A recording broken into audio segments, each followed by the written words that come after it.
की और महत्वपूर्ण 20 बड़ी खबरों को। पर अभी तक आपने इस वीडियो को लाइक नहीं किया है तो फटाफट लाइक कर ले, लाल बटन दबाकर चैनल को सब्सक्राइब कर ले, साथ में बेल आइकन भी प्रेस कर ले और वीडियो को ज्यादा से ज्यादा शेयर करें। तो चलिए बढ़ते हैं खबरों की ओर।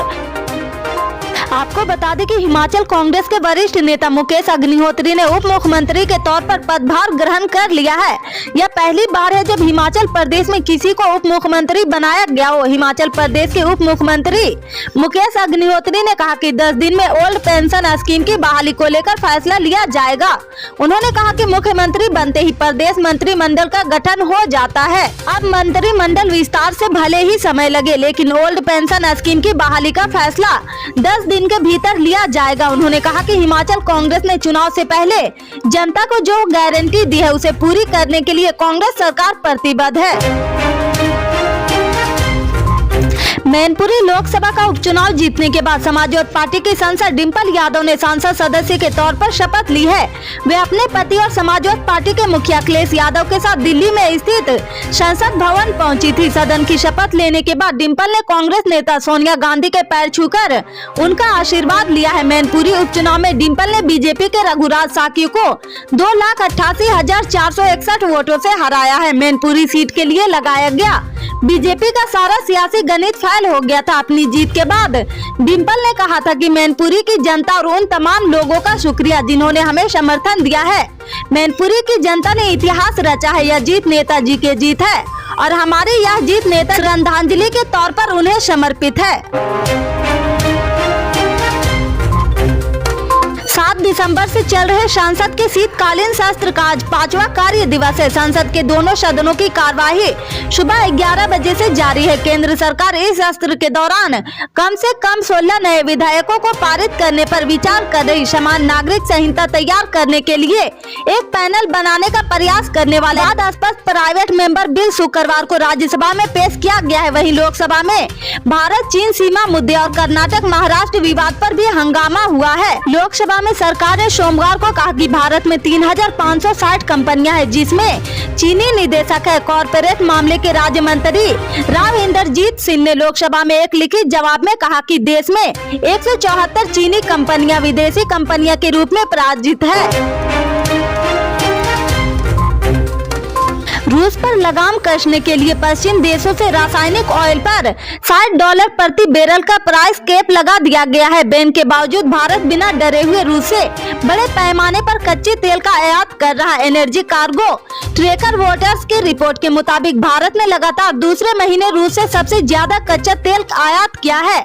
ऑयल सप्लाई के मामले में रूस ने इराक और सऊदी अरब जैसे देशों को भी पीछे छोड़ दिया। वित्त वर्ष 2021 से 22 में रूस की हिस्सेदारी महज 0.20% थी। नवंबर में भारत के ऑयल इंपोर्ट में उसकी हिस्सेदारी बढ़कर 20% पर पहुंच गई है। नवंबर महीने से रूस ने भारत को रोजाना 90,94,000 बैरल कच्चे तेल की आपूर्ति की है।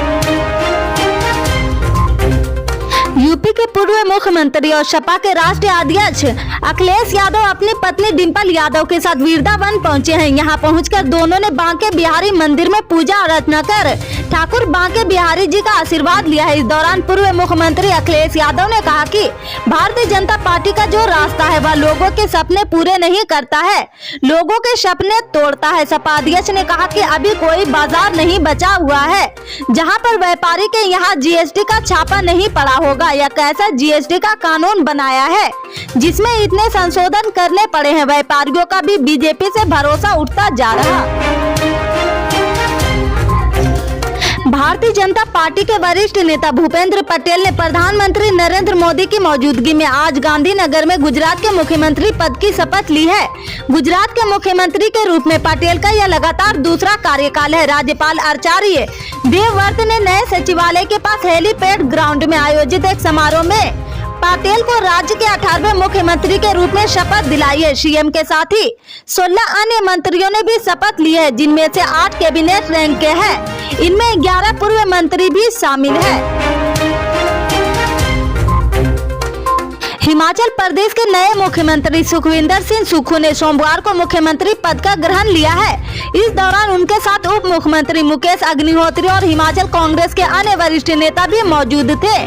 मुख्यमंत्री सुखविंदर सिंह सुक्खू ने कहा कि वे शासन प्रशासन में पारदर्शिता लाने के लिए ट्रांसपेरेंसी एक्ट लाएंगे। जल्द ही इसका ब्लूप्रिंट सामने आएगा और एक्ट के रूप में इसे जल्द लाने का काम पूरा होगा। सीएम सुखविंदर सिंह सुक्खू ने कहा कि उनकी सरकार सत्ता परिवर्तन के लिए नहीं, व्यवस्था परिवर्तन के लिए आई है। सरकार में हर वर्ग का खास ध्यान रखा जाएगा। संसद के शीतकालीन सत्र में सोमवार को राज्यसभा में सत्तापक्ष और विपक्ष में काफी गहमा गहमी देखने को मिली है। आपके राज्यसभा सदस्य संजय सिंह ने सोमवार को विपक्ष नेताओं से जुड़े ठिकानों पर ईडी की छापेमारी का मुद्दा उठाया है। आप संसद ने मोदी सरकार पर केंद्र जांच एजेंसियों का दुरुपयोग करने का आरोप लगाया है। आप संसद आरोप लगाते हैं कि सरकारी एजेंसियां जानबूझकर विपक्ष को परेशान कर रही। संजय सिंह ने कहा, पिछले कुछ वर्षों में विपक्ष के नेताओं के खिलाफ जांच एजेंसियों का दुरुपयोग किया गया है। ईडी का इस्तेमाल करके पिछले 8 वर्षों में 3000 छापे विपक्ष के नेताओं पर मारे गए हैं और मात्र 23 लोगों का ईडी दोषी साबित कर पाई है, यानी कि मात्र 0.5% है। इस सदन में प्रियंका चतुर्वेदी के सवाल के जवाब में सरकार ने खुद आंकड़ा दिया है। इससे आगे की अपडेट्स को जानने के लिए जुड़े रहे हमारे राइट न्यूज के साथ। मिलते हैं फिर बड़ी खबर में, तब तक के लिए जय हिंद।